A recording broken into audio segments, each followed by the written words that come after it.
დილამ შვიდობის პირველ რიგში გილოცავთ ნინოობას. დღეს საქართველოს მართლმადიდებლური ეკლესია წმინდა ნინოს ხსენების დღეს აღნიშნავს. სწორედ ახლა ჩვენ ვიმყოფებით ეროვნულ არქივში, სადაც 4 საათზე გაიხსნება გამოფენა სახელწოდებით წმინდა ნინო საქართველოს განმანათლებელი. აქ მოსული დამთვალიერებელი ნახავს ნიმუშებს, რომელიც წარმოდგენას შეუქმნის წმინდა ნინოს მოღვაწეობის შესახებ თუ როგორ ხდებოდა საქართველოში და არ მხოლოდ საქართველოში და მის ფარგლებს გარეთაც. ჩემთან ერთად იმყოფება ქეთევან ასათიანი, ეროვნული არქივის სამეცნიერო განყოფილების ხელმძღვანელი. ქალბატონი ქეთევანი უკეთესად გვეტყვის თუ რა დახვდება დღეს აქ მოსულ დამთვალიერებელს. დილამ შვიდობის ქალბატონი ქეთევან, გილოცავთ ნინოობას.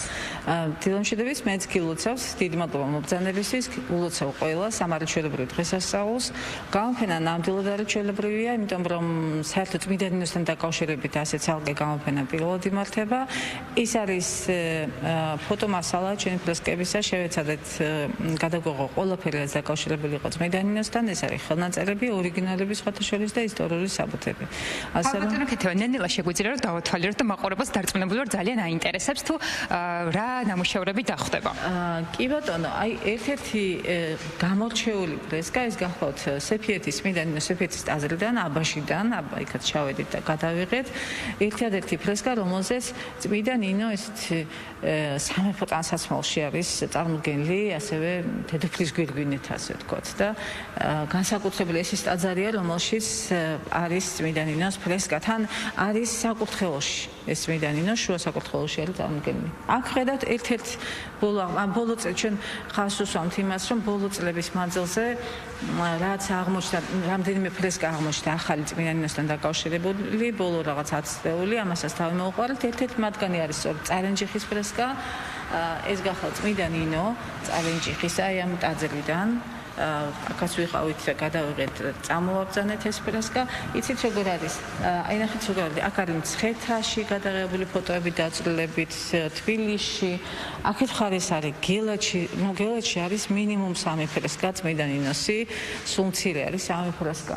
გელათი, ჯავახეთი, არის ასევე ის ფრესკები გადაღებული, რომლებიც დღეს უკვე საქართველოს ტერიტორიაზე აღარ არის, მათ შორის არის გარეჯის მონასტრის წმინდა ნინო გადაღებული და წარმოდგენილი არაჩვეულებრივია, დღეს უკვე აზერბაიჯანის ტერიტორიაზეა.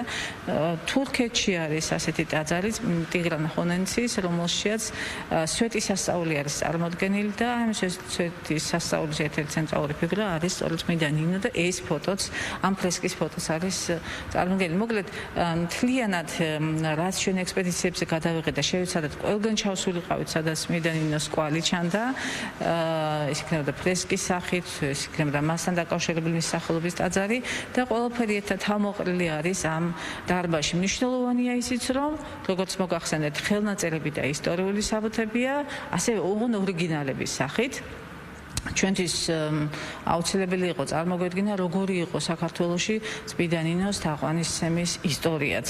როგორი გავლენა მოახდინა მან ჩვენს ქვეყანაზე და ამავე დროს ჩვენს გვენახეთ, როგორი დამოკიდებულება ჰქონდა ჩვენს მის მიმართ და ფიქრობ გამოგვივიდა და საინტერესო გამოფენა იქნა. ქალბატონი ქეთევანი, მე ვიცი, რომ ეროვნული არქივი მუშაობს ასევე დოკუმენტურ ფილმზე წმინდა ნინოს შესახებ, რომელსაც როგორც ვიცი, წელს იხილავს მაყურებელი. აი ამ ფილმის შესახებ თუ გვეტყვით 2 სიტყვას, რა იქნება?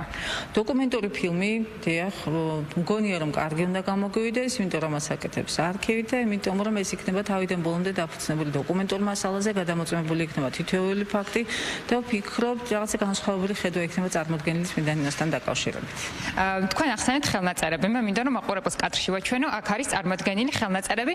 2 სიტყვას თუ გვატყვით, აი ამ ხელნაწერების შესახებ, რა არის კონკრეტულად? ძირითადად ეს არის ლიტურგიკული შინაარსის ხელნაწერები, როგორ ხდებოდა წმინდა ნინოს თაყვანისცემა, მაგრამ არა მხოლოდ ლიტურგიკული, ცოტა გვერდით ჩვენ ნახავთ, რომ არის ასევე მაგალითად გიორგი ავალიშვილის ლექსი წმინდა ნინოს შესახებ, ოღონდ ავტოგრაფული ნუსხა, ასევე არის მაგალითად ბაგრატიონების გერბი, რომელზეც გამოსახულია აუცილებლად ცენტრალური ნაწილი უჭირავს მასხორის კვართს და სწორედ კვართი იყო ის თემა, რომელსაც გამოყვა წმინდა ნინო და ჩამოგზავნდა საქართველოში იმ ქვეყნის მოსაძებნად და იმ ქალაქის მოსაძებნად, სადაც იყო დაკრძალული კვართი. ასე რომ ირგვლივ არის თემა წმინდა ნინოსი, კვართისა, სვეტისა. აი ესეთი ძირითადი მიმართულებები ამ გამოფენის.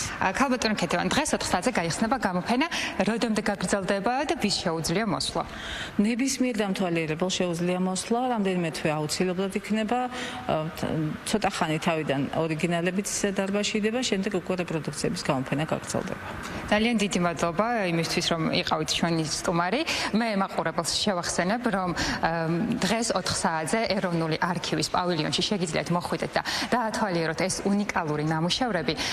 მართლაც ძალიან საინტერესო ნამუშევრებია, რომლებიც წარმოადგენას შეგიქმნით წმინდა ნინოს ცხოვრების შესახებ, მისი მოღვაწეობის შესახებ, როგორც საქართველოში, ასევე საქართველოს ფარგლებს გარეთ, ნებისმიერ სურვილს შეგიძლიათ რომ მოხვიდეთ, დასწრება თავისუფალია, ასე რომ არ გამოტოვოთ ეს შესაძლებლობა. მე კიდევ ერთხელ გილოცავთ ნინოობას, განსაკუთრებით კი ნინოებს. წარმატებულ დღეს გისურვებთ ყველას. ძალიან დიდი მადლობა ლიკუნა, მართლაც ძალიან საინტერესო გამოფენა, აუცილებლად ყველას მოგიწოდებთ დაესწროთ ამ ექსპოზიციას.